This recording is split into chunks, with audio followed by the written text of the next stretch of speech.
무한한 우주 공간 속에서 창백한 푸른 점으로 빛나는 작은 별. 바로 우리가 살아가는 지구입니다. 이 별은 아름다운 생명체들이 저마다의 삶을 일구는 터전이죠.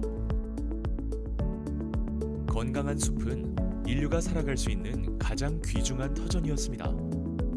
나무와 풀이 우거진 숲, 맑은 물이 흐르는 계곡과 강, 건강한 자연 속에서 지구상의 모든 생명체들은 조화와 균형을 이루면서 살아가고 있었습니다.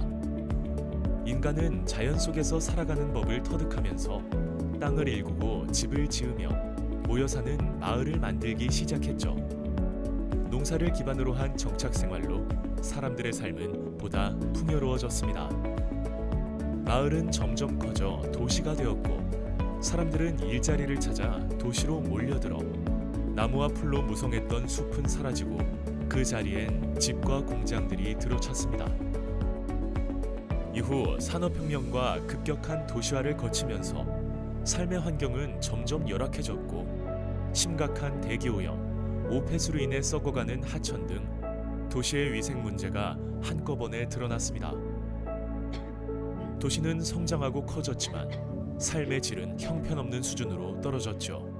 사람들은 그들이 떠났던 풍요로운 자연을 떠올리면서 이 삭막한 도시를 구할 어떤 해결책이 있어야 한다고 생각했습니다. 여러 도시 문제를 해결하기 위해 자연을 도시에 도입하는 도시 계획이 필요했고 바로 이때 등장한 해결책 중 하나가 공원이었습니다. 1847년 영국의 공업도시 리버풀 인근에 세계 최초의 공공공원 버큰헤드 공원이 만들어집니다.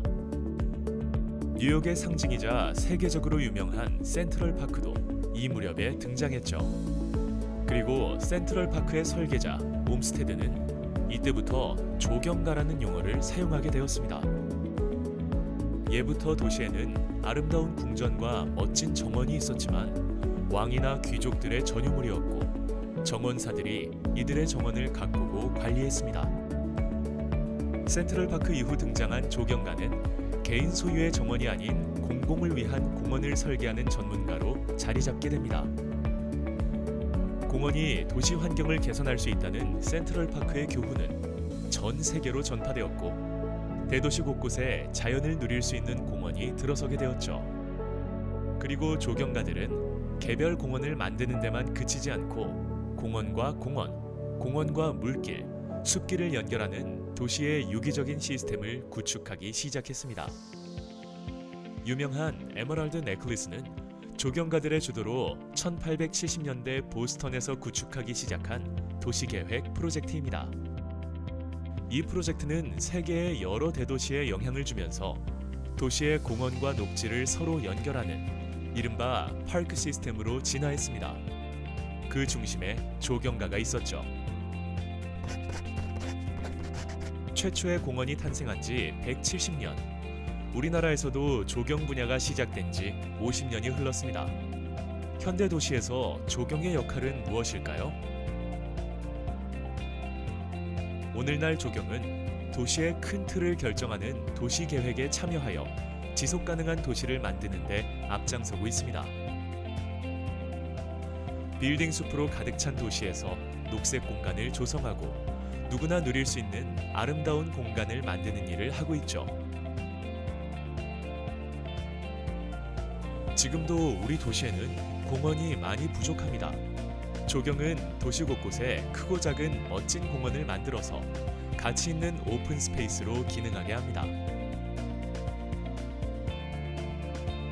조경은 주거 환경의 질을 높이기 위해 고민합니다. 아파트와 같은 단지 설계에 참여하여 쾌적하고 쓸모있는 외부 공간을 만들죠. 도시에는 사람들이 걷고 모이는 여러 갈래의 길과 광장이 필요한데 이러한 것들을 설계하고 만드는 일도 조경의 역할입니다. 작지만 보석같이 빛나는 공공정원은 도시에 활력을 더해줍니다. 일상 속 치유와 휴식의 공간을 만드는 데 집중하고 있습니다.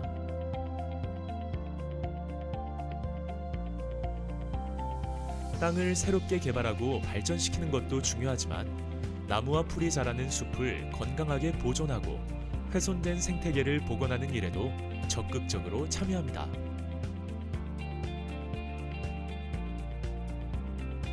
크고 작은 하천을 건강하게 가꾸고 유지하는 것 역시 조경의 중요한 일입니다.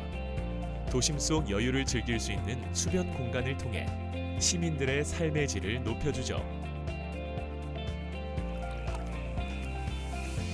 도시뿐 아니라 우리 국토의 대부분을 차지하는 자연 환경을 보존하고 연구하여 건강한 녹색 환경을 지키는 일도 역시 조경의 중요한 책무입니다.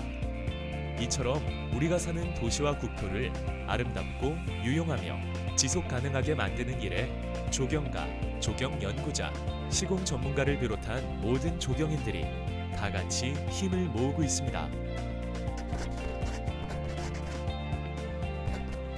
지금까지 조경의 전통적인 역할 이외에 전 세계적인 기후위기 시대를 살아가는 오늘, 조경은 무엇보다 중요한 사회적 미션을 가지게 되었습니다. 지금 현재도 북극의 빙하는 급속도로 녹고 있습니다. 해수면 상승, 기상이변과 같은 전 지구적 재난은 바로 지구온난화에서 비롯되었죠. 인간의 무분별한 개발 행위는 생명의 근원인 숲을 너무도 빠르게 파괴하고 있습니다.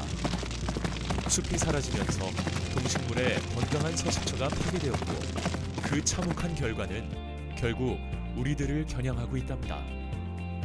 우리가 지금 직면하고 있는 코로나 팬데믹도 근본 원인은 기후변화에 따른 야생동물의 서식처 파괴로부터 시작되었다고 하죠. 이제 새로운 해법이 필요합니다. 지구온난화의 주범인 이산화탄소를 가장 효과적으로 흡수하는 것은 바로 식물입니다. 숲을 건강하게 복원하고 회색의 도시를 숲으로 가득 채우는 일은 이제 조경의 가장 중요한 미션이 되었습니다. 여기에 더해 모든 생명체가 조화롭게 공존하는 행복한 도시, 친환경적이고 지속가능한 탄소 중립 도시를 만드는 일에도 그 역할이 더욱 기대되고 있습니다. 푸른 생명을 지속시켜온 지구라는 공동체는 바로 우리 미래 세대의 삶터입니다. 조경은 이 아름다운 지구별을 지키는 위대한 미션에 오늘도 동참하고 있습니다.